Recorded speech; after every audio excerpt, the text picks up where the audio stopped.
This last Thursday, I played a rematch against Neto, who was rated 1650 or 1700, and who beat me the last time with the black pieces, and this time he had white. So I knew it was going to be a tough game. He opened with e4, I played e5, and after knight f3, knight to c6, bishop c4, bishop c5, we have an opening called the Italian game. If white puts the bishop on b5 instead, even though this seems like a really small difference, it leads to a totally different opening known as the Ruy Lopez, or Spanish game. But Neto played bishop c4, bishop c5, and then d3. And already here, I showed my inexperience in e4, e5 openings, because I played the probably very bad move, h6.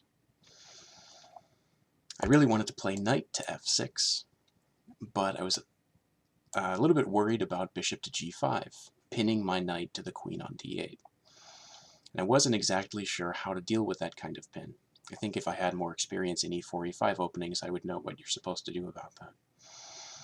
But what Neto and I kind of talked about after the game is maybe black could play d6, could put the queen on e7, could put the bishop on e6, and then once the light-squared bishops are traded, the queen maybe could come to e6, relieving the pin without allowing a doubling of black's kingside pawns.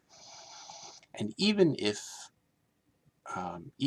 black doesn't do that and makes a move with the queen somewhere else to relieve the pin, allowing the doubling of the pawns, maybe black could even castle queenside as a way of having those doubled pawns not be a serious problem.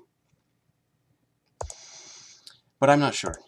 So I played this awful-looking h6, and I don't recommend that you make moves like this unless there's already a minor piece on the square the pawn is going to be attacking. h6, a6, a3, and h3 tend to be much stronger moves when they come with tempo. The reason is that when they don't come with tempo, you're spending a move on a flank pawn rather than developing a piece or making a central pawn move or getting your king to safety. Worse than that, if you end up castling on the side you made that move on, you're giving your opponent something in your pawn structure to grab onto, which might lead to some kind of sacrificial attack later on. So h6 is probably a bad move. Neto played knight c3, which looks good to me. I think if I were white in this position, I would try to punish black for playing h6 by immediately kind of making some central pawn moves and taking more space. I would try to play c3 and d4. But he played knight c3, I played knight f6, and he played bishop to e3, which looks kind of abnormal if you haven't seen it before. It might even look bad. The reason is that it allows black to double white's pawns, and that's what I did. Bishop takes e3, f takes e3. And that's because the reason you might think it's bad is that we learn at some point during our chess development that doubled pawns can be a problem. But here I think they're actually an asset, and I think they're thought of as being an asset instead of a liability in general in this kind of opening. And it's because white intends to castle kingside, at which point the rook from h1 will show up on f1, and will be staring down the half-open f-file, coordinating very well with the light-squared bishop. Additionally, the presence of the pawn on e3 gives white control of the d4 and f4 squares, squares that otherwise might be used by black minor pieces. I played d6, and Neto immediately played d4, taking more space in the center. And I think now it's obvious that white has a space advantage. His pawns are controlling c5 through f5, and d4 and f4. So this pawn on e3, which seems like it might be a liability because it's a doubled pawn, is actually supporting white's expansion in the center.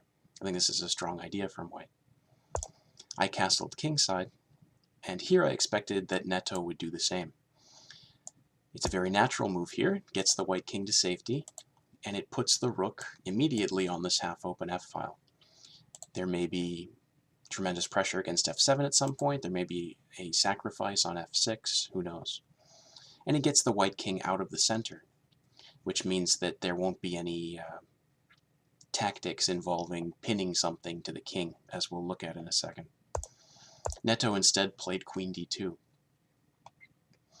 And this does not get the white king out of the center, which gives black the opportunity to launch some tactics. E takes d4, and now expected e takes d4 from Neto, and had he played that, black has a couple of options here. One of them, and I think the better one, is what's known as the fork trick.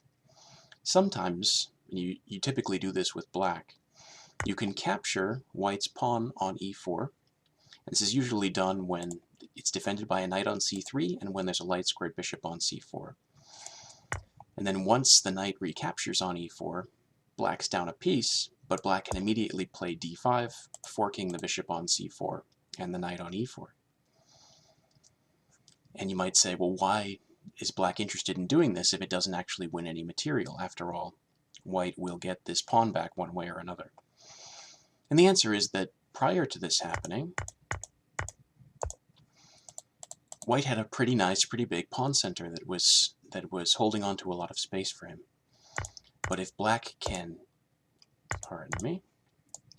if black can get rid of a couple of those pawns, white's center is nowhere near as intimidating, nowhere near as beneficial to him. Okay, the other option, after knight takes e4, is to try to make use of this king on e1 by playing rook e8, pinning the knight to it. Unfortunately, I don't think that works out too well, because white has this move bishop d5, doing three things at once: defending the knight on e4, pinning the pawn on f7 so that there's no move f7, f5, and sitting on the d5 square so that black can't play d5. And those are the two pawn moves black would have to play in order to win his piece back on e4. But this is at least something that white has to calculate in this kind of situation, and it's because his king's still sitting in the middle of the board. Seeing this, or something like it, Neto decided not to capture back on d4 with his e-pawn, but to do it with a knight from f3. And while this prevents there from being immediate tactics of the type I was showing a moment ago, I think it has a strategic problem that makes the cure worse than the disease. In taking back on d4 with his knight instead of his e-pawn, white has given black an outpost on e5. And white still has double e-pawns, which used to be an asset for him, but now they're more of a liability, because of the combination of the fact that the e-file is now half open, and that there's no pawn on a neighboring file for white, which means these e-pawns are isolated. I played knight to e5, occupying the outpost, and that comes with tempo because there's a bishop on c4. Neto played bishop b3, with I think the clear idea to maintain his pressure on the f7 square, so that when he ends up with a rook on f1, there's some coordination of his pieces. And I played a6 here. If we look at this position for black, I think it already looks kind of nice. Particularly, or maybe almost entirely, because of this knight on e5. And the other knight at some point, through the d7 square or the g4 square, can come around to occupy the e5 square as well, in case this knight on e5 ever gets traded off. But we have to come up with something to do next, because a knight on e5 by itself is not going to win the game. And there's a little bit of an issue figuring out what to do for black, because the two natural pawn moves, the two natural pawn breaks to look at, let's get rid of some of these lines. Two natural pawn breaks to look at are f5 and d5. But either one of these pawn breaks would allow white to rid himself of his doubled isolated e-pawns, at least to rid himself of one of them. Not to mention that it would at least keep this bishop on b3 as active as it is right now. It might even make it more active. So I tried to come up with a different idea. And what I came up with is a6, intending b5, and then if white lets me, the move b4, removing the defender of the e4 square. And if black could ever play knight takes e4, it not only wins a pawn, it comes with tempo, attacking the queen on d2. And I'll show you how the game proceeded first, and then I'll come back and show you what I think I should have done instead. I played a3, Neto played I played a6, Neto played a3, giving his bishop an escape square, which is not unreasonable. It keeps it on this important diagonal. I played b5. Neto finally castled kingside. And now I made a decision that's very committal, but that I thought would be good for black. I played c5. And this creates pretty powerful pawn construction on the queen side for black, which gains him a lot of space. But it has the drawback that the d6 pawn is now backwards on the d-file, and therefore a target for the white pieces. On top of that, white immediately has the move knight to f5, hitting the d6 square for a second time. And the only way to defend the d6 square is with the really awkward move knight to e8. If I go back for a second, I think in this position, black might try playing the move c5 immediately. And for the same reason, after c5, knight to f5, my idea with black is to shut down the bishop on b3 with the move c4. Although here, as it turns out, this would win material for black. If white tries to save his bishop with bishop to a4, then a6, intending b5, will win the bishop.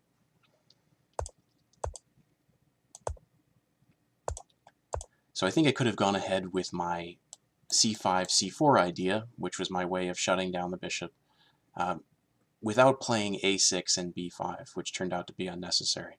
I should have realized that because this knight on e5 is defending the c4 square. It's a little tricky, and that's because after c5, white can play knight f3 instead of knight f5. Maybe I saw this during the game and was worried that now my c4 move isn't very good, because white can just trade off the knights on e5 and then take the pawn on c4. But as it turns out, black can play c4 here anyway, and we get a kind of an interesting position in which white is now going to have to rescue his knight on e5, and then black can trade off his pawn on b3, and black has a bishop for a knight. Both players have targets. It's just going to be an interesting game of chess, and whoever plays the better game will win. But I chose to go with a6. Neto played a3, and I played b5. Again here, I think the move c5 might work out fine for black. I played b5. He finally castled kingside. Very good. Yeah, I don't think it was ever the right idea for him to go queenside, just because castling kingside so naturally brings a rook to the f-file. He castled, I played c5, and after knight to f5, my idea was, okay, my d-pawn's now under attack. But this gives me the opportunity to shut down the bishop on b3 with c4. Neto played bishop to a2, and even though I've given white a target on d6, I've sort of put this bishop on a2 out of the game. It's going to be very difficult for white to get it back into play. And I thought if I have a very strong knight on e5, and if I get to compare that knight to a very bad bishop on a2, black should have a clear advantage. And I think I hold to that. The game didn't go all that well after this, but I still like this idea. Okay, here, black's d-pawn is under attack. And if I don't defend it somehow, I'm just going to lose a pawn. And I really don't want to play the awkward move knight to e8, kind of discombobulating my pieces. So I played bishop takes f5. The bishop hadn't moved anyway, so I hadn't developed it anywhere. Might as well capture this knight on f5, get rid of an advanced minor piece for white, get rid of the threat against d6, and then figure out how to proceed. Neto played rook takes f5. Another nice thing about, by the way, trading this light-squared bishop for the knight on f5 is that this outpost on e5 can only be occupied by black pieces that can use the dark squares. And black's occupation of that square can only be challenged by the white pieces that can influence dark squares. So if I trade my light-squared bishop, which can't influence dark squares, for one of white's pieces that can, I'm indirectly enhancing my control of e5. Neto played rook takes f5, and I think this is the right decision. It doesn't relieve him of his doubled pawns, but it keeps the f-file open. And now he can bring his other rook to f1, and as we'll see a little bit later, there may be an opportunity to sacrifice on the f6 square. I played queen e7, and let's go forward a few moves and see how I got into trouble, and then maybe come back and talk about a better option for black here. Neto played rook a to f1, and I played rook a to c8, with the idea that I might play rook c5, and that might be a way for me to trade off one of white's rooks, lessening the pressure. I had the impression here that if only I could trade off enough pieces, my remaining minor piece, when compared with the bishop on a2, would be so much better that black would have a clear advantage. But in this position, unfortunately, white has a very strong exchange sacrifice on f6. White can play rook takes f6, and after g takes f6, knight to d5,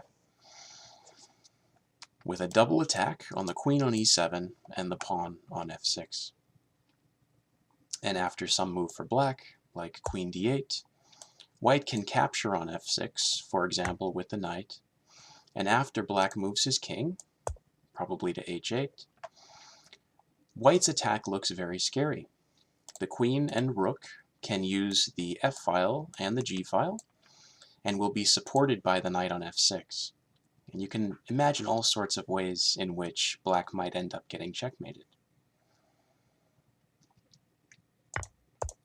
And I noticed that here. I think I noticed it before I played rook a to c8, but I just couldn't bring myself to believe that with the bishop effectively out of play on a2, white can sacrifice an exchange and make it work. I made the mistake of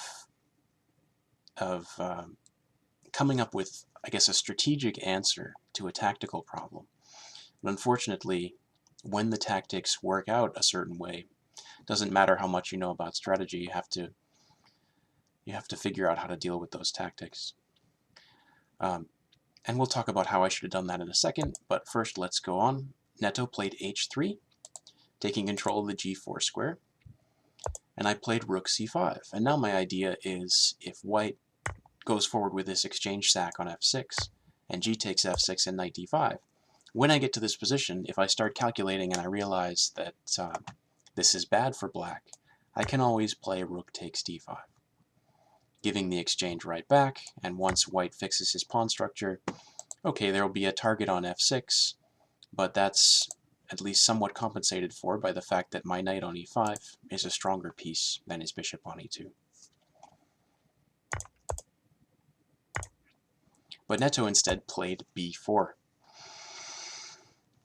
Yeah, and I think here the computer recommends taking on b3, but I was having a really hard time convincing myself to play that move because it wakes up the bishop on this long on this a2 g8 diagonal.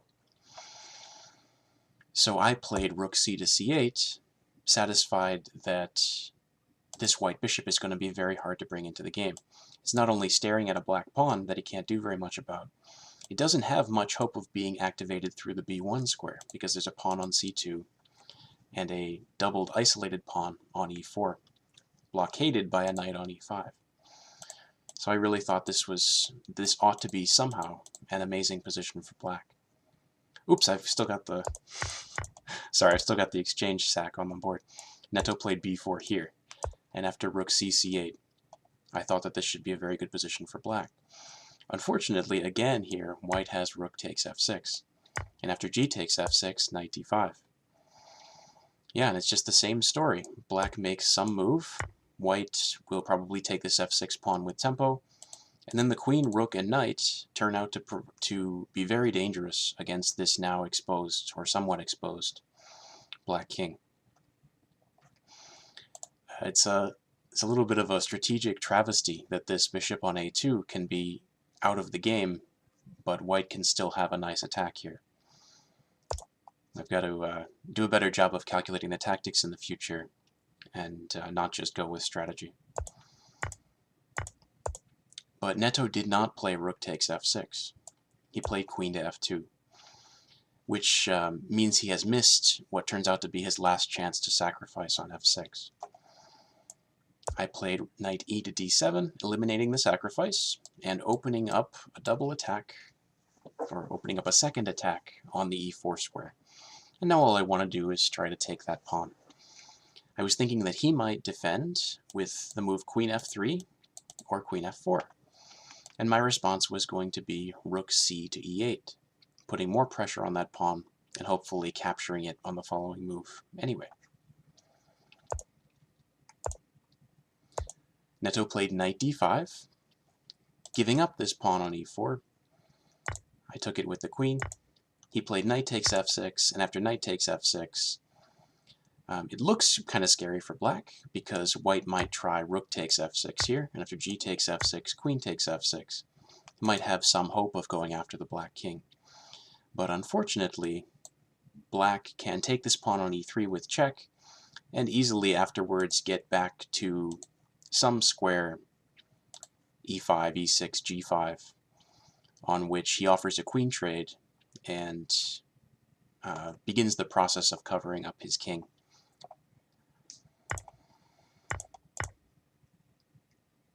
So Neto played queen g3 here instead, and I started to look at this and got a little bit freaked out here. If I go forward with putting pressure on the e-pawn, of course Neto can just take this knight on f6, because the g-pawn is pinned to my king. I can trade queens, but unfortunately I don't get 2 captures in a row, so white has the opportunity to get his rook out of the way, and he's up a piece and easily winning.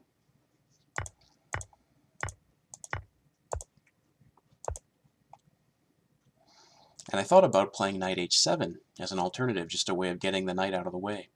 But then the knight is very passive on h7, and it's not going to be very many moves before white plays c3 and bishop b1, reactivating the bishop.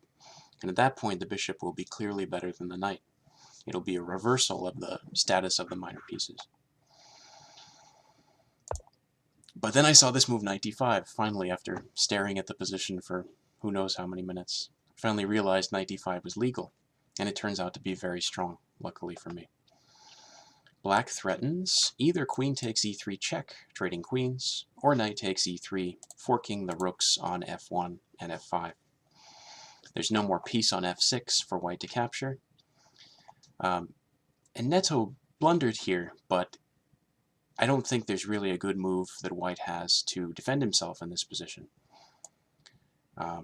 For example, if white brings a rook down to defend the e3 pawn a second time, rook 5 to f3, black can't take the pawn on e3, but black has this nice move knight to c3, hitting the undefended bishop on a2 and the e2 square, which would be a fork of the king and queen. And the same thing, of course, if the first rank rook jumps up to f3.